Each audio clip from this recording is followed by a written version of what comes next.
ये जो बार बार बोल रहे थे 400 पार 400 पार, हमें 400 सीट चाहिए, 400 से, इस बार तो इनका अहंकार मिटा देना आप सब लोग। 75 साल का जो इन्होंने गंद फैलाया है, 75 साल जो इन्होंने खराब किया है, गुंडागर्दी तानाशाही मचा रखी है इन लोग। ये तो देश के साथ खिलवाड़ कर रहे हैं ये लोग कि एक पार्टी वन लीडर। ये करना चाहते हैं कि पूरे देश में बस बीजेपी बीजेपी होनी चाहिए, बाकी और किसी को हम काम ही नहीं करने। अमित शाह जी धमकी दे के गए हैं, वो खुल के कह रहे हैं कि हम तुम्हारे विधायक तोड़ लेंगे, एमएलए तोड़ लेंगे, हम उनको डरा देंगे, ईडी लगा देंगे, सीबीआई लगा देंगे, पैसे से खरीद लेंगे। देश का गृह मंत्री खुल के कह रहा है। कल धमकी मत जो अमित शाह जी पंजाब के लोगों को, आपका पंजाब में घुसना मुश्किल कर देंगे पंजाब के लोग। इस बार ऐसा बटन दबाना, ऐसा बटन दबाना कि इनकी नानी याद आ जाए।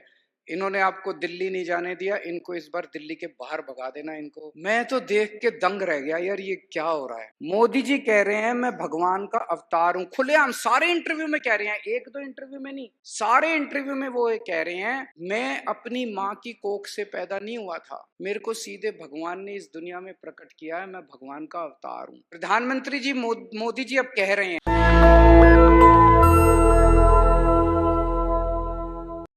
कि व्यापारियों और उद्योगपतियों का किसी भी देश की अर्थव्यवस्था में सबसे ज्यादा योगदान होता है। अगर व्यापारी और उद्योगपति खुश नहीं होंगे, उनकी समस्याओं का समाधान नहीं किया जाएगा, तो देश आगे तरक्की नहीं कर सकता। आप लोग रीढ़ की हड्डी हैं हमारे देश की अर्थव्यवस्था के लिए। मुझे याद है मोदी जी ने एक बार कहा था कि आड़ती जो हैं वो दलाल होते हैं, व्यापारी जो हैं वो दलाल होते हैं, दलाल नहीं होते हैं, वो देश की रीढ़ की हड्डी होते हैं, अर्थव्यवस्था की रीढ़ की हड्डी होते हैं।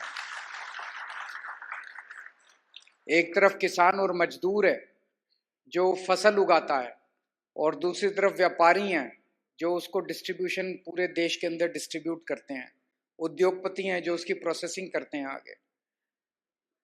हम व्यापारियों को कितनी तवज्जो देते हैं, उद्योगपतियों को, कारोबारियों को, छोटे दुकानदारों को कितनी तवज्जो देते हैं, ये इसी बात से अंदाजा लगा लीजिए कि कल मैं दिल्ली का चुनाव पूरा करके सीधे अमृतसर पहुंचा और यहां से मेरी पहली मीटिंग फिरोजपुर में थी। फिरोजपुर में मैं सबसे पहले व्यापारियों और उद्योगपतियों से मिला, उसके बाद मैं किसी रोड शो में गया।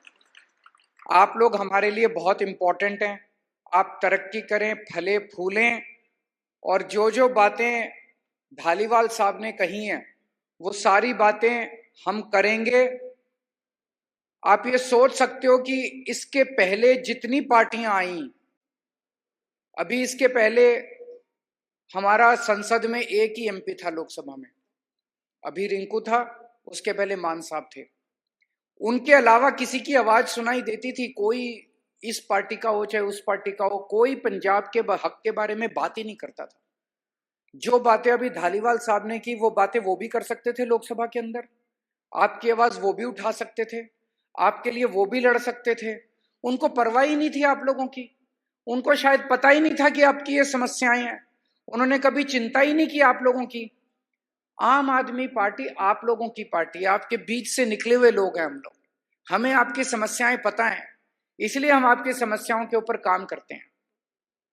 तो आज मैं 1 साल पहले जब आया था, मैंने कहा था मैं आपसे वोट मांगने नहीं आया, आपकी समस्याओं का समाधान करने आया हूं।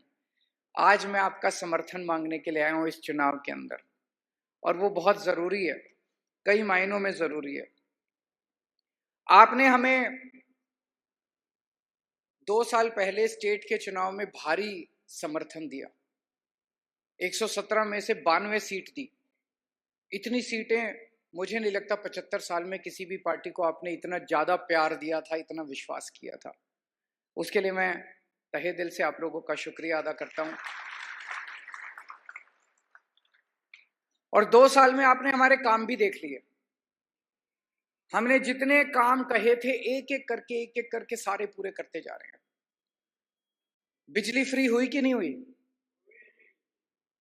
हो गई ना बिजली फ्री, घर की बिजली फ्री हो गई ना, बिजली फ्री हो गई। सोच सकते थे कि बिजली फ्री भी हो सकती है? ये एक जादू की तरह है, केवल दिल्ली और पंजाब के लोगों को फ्री बिजली मिल रही है, बाकी पूरे देश में कहीं नहीं मिल रही। केवल आम आदमी पार्टी फ्री बिजली देती है। कहां से देते हैं?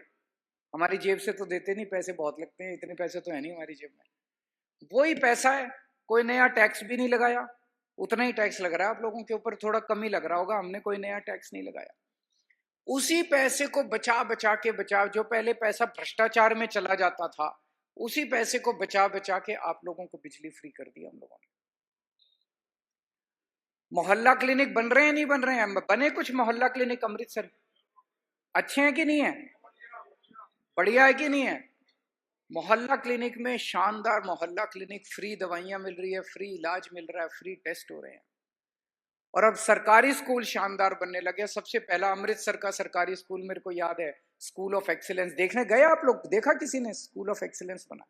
शानदार सरकारी स्कूल बन रहे हैं पूरे पंजाब के अंदर। शुरू हुआ है अभी, 2 ही साल हुए हैं, 2 साल ज्यादा नहीं होते। 75 साल का जो इन्होंने गंद फैलाया है, 75 साल जो इन्होंने खराब किया है, वो थोड़ा टाइम तो लगेगा उसको ठीक करने में, लेकिन इन 2 साल के अंदर आपको इतना यकीन हो गया होगा कि इन लोगों की नीयत साफ है, अच्छे लोग हैं, ईमानदार लोग हैं, पंजाब की तरक्की करना चाहते हैं। सारी ठीक होगी। 3 साल और अभी बाकी हैं। इन 3 साल में हर मोहल्ले में मोहल्ला क्लिनिक बना देंगे, सारे स्कूल ठीक कर देंगे, और भी जितने वादे थे आपका, पानी का, सीवर का, वाघा बॉर्डर का, सारे काम करेंगे हम लोग। जितने कामों का हम लोगों ने वादा किया है, सारे काम करेंगे।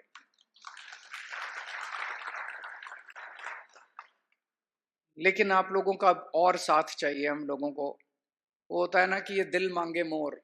आपने हमें स्टेट में 92 सीट दे दी, अब सेंटर में हमारी ताकत बढ़ाओ, सेंटर में आम आदमी पार्टी के मान साहब के हाथ मजबूत करो, तो सेंटर के जितने मसले हैं उन मसलों को भी हल करने में हमें मदद मिलेगी। सेंटर ने हमारे फंड रोक दिए, 9,000 करोड़ रुपया पंजाब का सेंटर ने रोक दिया, दे नहीं रहे। उसमें 5,500 करोड़ रूरल डेवलपमेंट फंड का पैसा है, उसमें नेशनल हेल्थ मिशन का पैसा है। ये रूरल डेवलपमेंट फंड का जो पैसा है, ये गांव गांव के अंदर इससे सड़कें बननी थी, इन्होंने पैसा रोक लिया। आप सोचो 5,500 करोड़ आ जाता तो गांव गांव में कितनी सड़कें बन सकती थी। नेशनल हेल्थ मिशन का पैसा आ जाता तो कितने और मोहल्ला क्लिनिक बन सकते थे। तो ये गुंडागर्दी, तानाशाही मचा रखी है इन लोगों ने। भाई, विकास के साथ और लोगों की तरक्की के साथ राजनीति नहीं होनी चाहिए। चुनाव में आप राजनीति कर लो, चुनाव में आपको जो कहना है कह लो, चुनाव में आपको जो, लेकिन एक बार चुनाव जीत गए, आम आदमी पार्टी की सरकार बन गई, उसके बाद अगर आप केंद्र सरकार पैसा रोकती है, ये उनके पिताजी का पैसा थोड़ी है, ये तो आप ही का पैसा है, पंजाब के हक का पैसा है, पंजाब के लोगों का पैसा है, वो रोक के बैठे हुए हैं। ये ठीक नहीं है, ये तानाशाही है, ये गुंडागर्दी है। ये एक तरह से ये कह रहे हैं हमें वोट नहीं दोगे तो हम तुम्हारा पैसा रोक लेंगे। ये क्या बात हुई? हमारे देश का पैसा आप कैसे रोक लोगे? आप लोगों ने हमें 92 सीट देके जिताया, विधानसभा के अंदर हम कानून बनाते हैं, गवर्नर कानून पे साइन करने को मना कर देता है। अभी इतने सारे बिल गवर्नर लेके बैठा है, फिर फायदा क्या हुआ? ये तो गुंडागर्दी कर दी कि हमें जिताओगे तभी हम बिल पास करने देंगे, हमें नहीं जिताओगे तो। ये तो ठीक नहीं है, ये तो देश के साथ खिलवाड़ कर रहे हैं ये लोग, कि एक पार्टी वन लीडर ये करना चाहते हैं कि पूरे देश में बस बीजेपी होनी चाहिए, बाकी और किसी को हम काम ही नहीं करने देंगे। आज अकेले भगवंत मान केंद्र सरकार से लड़ रहे हैं। अगर आपने 13 MP जिता दिए तो इनके 13 भगवंत मान के 13 हाथ हो जाएंगे, फिर ये 13 लोग जाके लड़ेंगे केंद्र सरकार से, तो आपके मसले, केंद्र सरकार के साथ जो मसले हैं वो जल्दी जल्दी समाधान होना चालू होंगे। होंगे कि नहीं होंगे?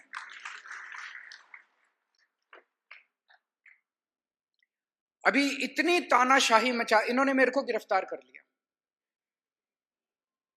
कहते हैं केजरीवाल भ्रष्टाचारी है। मेरा तो एक ही प्रश्न है, बिजली फ्री करने वाला भ्रष्टाचारी है कि बिजली महंगी करने वाला भ्रष्टाचारी है? अगर मैंने भ्रष्टाचार करना होता तो आपकी बिजली फ्री थोड़ी करता। जैसे इन लोगों ने भ्रष्टाचार कर करके सारा पैसा खा गए, मैंने पैसा बचा बचा के दिल्ली में भी बिजली फ्री कर दी, पंजाब में भी बिजली फ्री कर दी, मोहल्ला क्लिनिक खोल दिए, स्कूल खोल दिए, सड़कें बना दी, दिल्ली के अंदर पानी का, सीवर का इंतजाम कर दिया। कोई भी भ्रष्टाचारी आदमी काम नहीं करता। 16 मार्च को इलेक्शन कमीशन ने देश के चुनाव डिक्लेयर करे, 21 मार्च को इन्होंने मेरे को गिरफ्तार कर लिया। तो भ्रष्टाचार में थोड़ी गिरफ्तार किया, उनको यह डर था कि केजरीवाल अगर पूरे देश में घूम घूम के प्रचार करेगा तो इनकी सीटें कम हो जाएंगी, इसलिए मेरे को अंदर किया। ये तो भला हो, सुप्रीम कोर्ट का धन्यवाद करते हैं हम। सुप्रीम कोर्ट ने कहा जा केजरीवाल 21 दिन प्रचार कर ले, तो मैं पूरे देश में घूम घूम के प्रचार कर रहा हूं। पाकिस्तान के अंदर आपने देखा क्या हुआ। पाकिस्तान में उन्होंने इमरान खान को जेल में डाल दिया, उसकी पार्टी छीन ली, उसका सिंबल छीन लिया और फिर चुनाव करवाया। उसके बावजूद भी इमरान खान को इतने वोट मिल गए, इतनी सीटें मिल गई, उसके हर कैंडिडेट अलग अलग सिंबल पे लड़ा। मोदी जी इंडिया में भी उन्होंने यही करना चालू कर दिया। महाराष्ट्र में एनसीपी के 2 टुकड़े कर दिए, उनका सिंबल छीन लिया, उनकी पार्टी छीन ली और कहते हैं आ जाओ अब चुनाव करते हैं। शिवसेना के 2 टुकड़े कर दिए, उनकी पार्टी छीन ली, उनका सिंबल छीन लिया, कहते हैं आ जाओ अब चुनाव लड़ते हैं। मेरे को गिरफ्तार कर लिया, हमारे मनीष सिसोदिया को गिरफ्तार कर लिया, सत्येंद्र जैन को गिरफ्तार कर लिया, संजय सिंह को गिरफ्तार कर लिया, कहते हैं आ जाओ अब चुनाव लड़ते हैं। झारखंड में हेमंत सोरेन को गिरफ्तार कर लिया, कहते हैं आ जाओ चुनाव लड़ते हैं। बांग्लादेश में शेख हसीना ने सारे विपक्षियों को जेल में डाल दिया और फिर चुनाव कराया। रशिया के अंदर पुतिन ने सारे विपक्षी नेताओं को जेल में डाल दिया, कईयों को मरवा दिया और फिर चुनाव कराया। 87% वोट मिल गए। क्या आप ऐसा भारत चाहते हो जिसमें एक ही पार्टी बचे और एक ही नेता बचे? आज हम लोग लड़ रहे हैं, मैं लड़ रहा हूं, इन लोगों के साथ संघर्ष कर रहा हूं, तन मन धन से लगा हुआ हूं, लेकिन मेरा अकेले के करने से तो नहीं होगा ना। जब तक आप लोग खड़े होकर इनका विरोध नहीं करोगे। 140 करोड़ लोगों का साथ चाहिए इस देश को बचाने के लिए। दोस्तों, अगर तानाशाही, कल अमित शाह जी आए थे, लुधियाना आए थे, शायद लुधियाना आए थे, आपने सुना उनका स्टेटमेंट? किस किसने वो वीडियो देखा अमित शाह जी का कल वीडियो? अमित शाह जी धमकी दे के गए हैं। पहले तो पंजाबियों को खूब गालियां दी उन्होंने, देखना उनका पूरा जो भाषण दे के गया, खुल के गालियां दी उन्होंने पंजाब के लोगों को, और फिर धमकी दे के गए हैं 4 जून के बाद पंजाब की सरकार गिरा देंगे, 4 जून के बाद भगवंत मान मुख्यमंत्री नहीं बचेंगे। कैसे? 92 सीट है यार, कैसे गिरा दोगे? तानाशाही मचा रखी है। वो खुल के कह रहे हैं कि हम तुम्हारे विधायक तोड़ लेंगे, एमएलए तोड़ लेंगे, हम उनको डरा देंगे, ईडी लगा देंगे, सीबीआई लगा देंगे, पैसे से खरीद लेंगे। देश का गृह मंत्री खुल के कह रहा है, कल वीडियो देखना आप लोग, उसमें कह रहे हैं 4 जून के बाद पंजाब की आम आदमी पार्टी की सरकार गिरा देंगे, भगवंत मान उसके बाद मुख्यमंत्री नहीं बचेंगे। मैं उनको कहना चाहता हूं, पंजाबी दिल के बहुत बड़े होते हैं, प्यार से मांग लेते, आपको 1-2 सीट दे देते। धमकी मत दो अमित शाह जी पंजाब के लोगों को, धमकी मत दो, नहीं तो फिर पंजाबी जब खड़े हो जाते हैं ना, आपका पंजाब में घुसना मुश्किल कर देंगे पंजाब के लोग। याद करो जिस तरह से इन्होंने किसान आंदोलन के साथ किया था। किसान आंदोलन, किसान क्या कह रहे थे? हमें दिल्ली जाना है। दिल्ली तो इस देश के लोगों की है, देश की राजधानी है, 140 करोड़ लोगों की है दिल्ली, दिल्ली के पिताजी की थोड़ी है। इन्होंने दिल्ली नहीं जाने दिया किसानों को, कीलें लगा दी सड़क के ऊपर, बुलडोजर लगा दिए, बड़े बड़े बोल्डर लगा दिए सड़क के ऊपर, दिल्ली के अंदर नहीं घुसने दिया। 700 किसान मर गए, उनमें अधिकांश पंजाब के किसान थे। इस बार ऐसा बटन दबाना, ऐसा बटन दबाना कि इनकी नानी याद आ जाए। इन्होंने आपको दिल्ली नहीं जाने दिया, इनको इस बार दिल्ली के बाहर भगा देना, इनको दिल्ली में अब मत रहने देना इनकी पार्टी को। और इनका देखो अहंकार कितना हो गया। आपने पता नहीं मोदी जी के अभी पिछले कुछ दिनों में उन्होंने इंटरव्यू दिए हैं, सुने कि नहीं सुने? प्रधानमंत्री जी मोदी जी अब कह रहे हैं कि मैं अपनी मां की कोख से पैदा नहीं हुआ था, मेरे को सीधे भगवान ने इस दुनिया में प्रकट किया है। देखा आपने इंटरव्यू? किस किसने देखा ये इंटरव्यू? मैं तो देख के दंग रह गया यार, ये क्या हो रहा है। मोदी जी कह रहे हैं मैं भगवान का अवतार हूं, खुलेआम सारे इंटरव्यू में कह रहे हैं, एक दो इंटरव्यू में नहीं, सारे इंटरव्यू में वो कह रहे हैं मैं अपनी मां की कोख से पैदा नहीं हुआ था, मेरे को सीधे भगवान ने इस दुनिया में प्रकट किया है, मैं भगवान का अवतार हूं। इनके प्रवक्ता एक संबित पात्रा, थोड़े दिन पहले संबित पात्रा ने कहा भगवान जगन्नाथ मोदी जी के भक्त हैं। जगन्नाथ मतलब जगत के नाथ, जगत के नाथ मतलब इस सृष्टि के नाथ, ब्रह्मांड के नाथ। जगन्नाथ को बहुत ऊंचा दर्जा मिला है भगवानों की श्रेणी में। जगन्नाथ मतलब ब्रह्मांड के, सृष्टि के नाथ। ये कह रहे हैं वो सृष्टि का जो देवता है वो मोदी जी का भक्त है, मतलब ये अपने आप को उससे भी ऊपर मानने लग गए। ये लोग कहते हैं जो राम को लाए हैं हम उनको लाएंगे, मतलब इस पृथ्वी पे मोदी जी राम को लाए हैं। हम तो ये कहते हैं ना कि रोज सुबह उठ के भगवान से प्रार्थना करते हैं, हाथ जोड़ते हैं कि हे प्रभु तू मेरे को पृथ्वी पे लेके आया, तूने मेरे खाने पीने का इंतजाम किया, मेरे परिवार के का, इसके लिए हम बहुत बात सुबह उठ के पूजा करते हैं ना, वाहेगुरु जी की सबकी पूजा करते हैं। तो हम यही कहते हैं ना कि हे भगवान तू मेरे को पृथ्वी पे, ये कहते हैं मोदी जी भगवान राम को पृथ्वी पे लेके आए। इस बार तो इनका अहंकार मिटा देना आप सब लोग।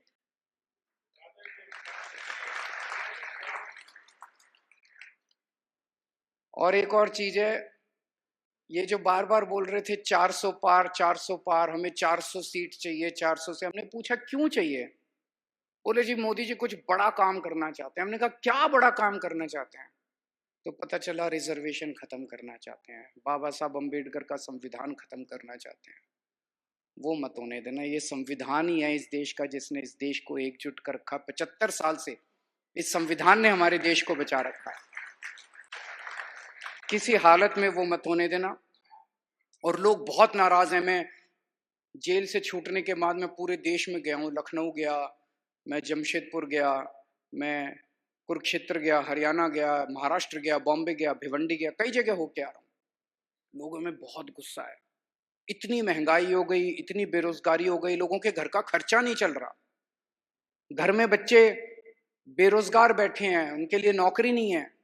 और जब वो टीवी की तरफ देखते हैं प्रधानमंत्री जी को बात करते हुए, तो प्रधानमंत्री जी महंगाई की एक भी बात नहीं करते, बेरोजगारी की एक भी बात नहीं करते।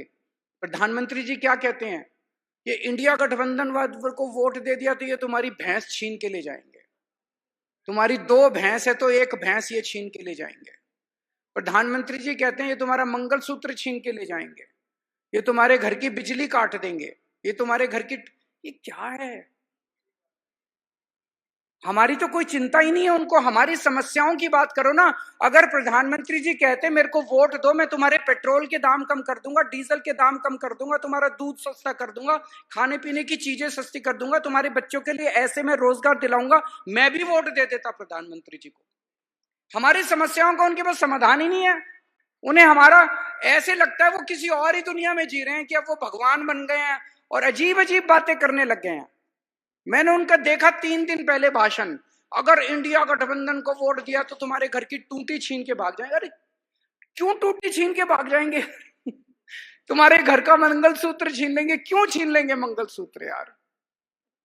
तो दोस्तों ये देश बचाने का चुनाव है, और यहाँ जितने लोग बैठे हैं मेरे को पता है एक एक व्यक्ति कम से कम 10-10 हजार वोट, आप लोग बहुत बड़े बड़े लोग बैठे हैं यहाँ पे, समाज के नेता बैठे हैं यहाँ पे, समाज के बड़े बड़े इन्फ्लुएंसर बैठे हैं।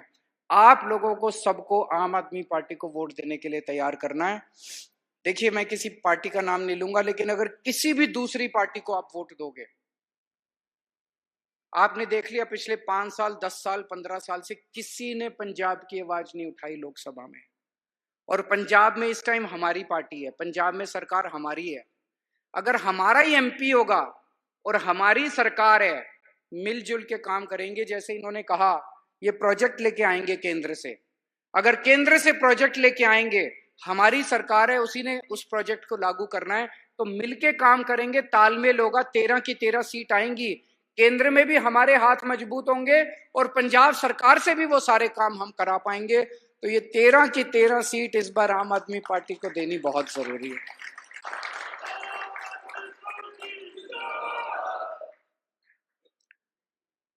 एक साल पहले जब मैं आया था, मैंने आपसे कहा था मैं आपसे कुछ मांगने नहीं आया, आपकी समस्याओं का समाधान करने आया हूं।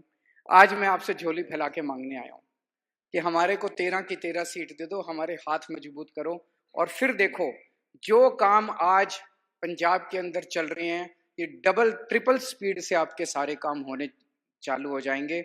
आप सब लोगों का बहुत बहुत शुक्रिया, आपने इतना प्यार, इतनी मोहब्बत दी, बहुत बहुत शुक्रिया। Thank you so much. National Dastak की आपसे गुजारिश है कि अगर इसको बचाना चाहते हैं तो नेशनल दस्तक को सब्सक्राइब करने के लिए रेड कलर के सब्सक्राइब बटन को दबाएं, फिर बेल आइकन की घंटी दबाएं। नेशनल दस्तक को बचाने के लिए बहुत जरूरी है कि हर खबर को शेयर करें, लाइक करें, कमेंट जरूर करें।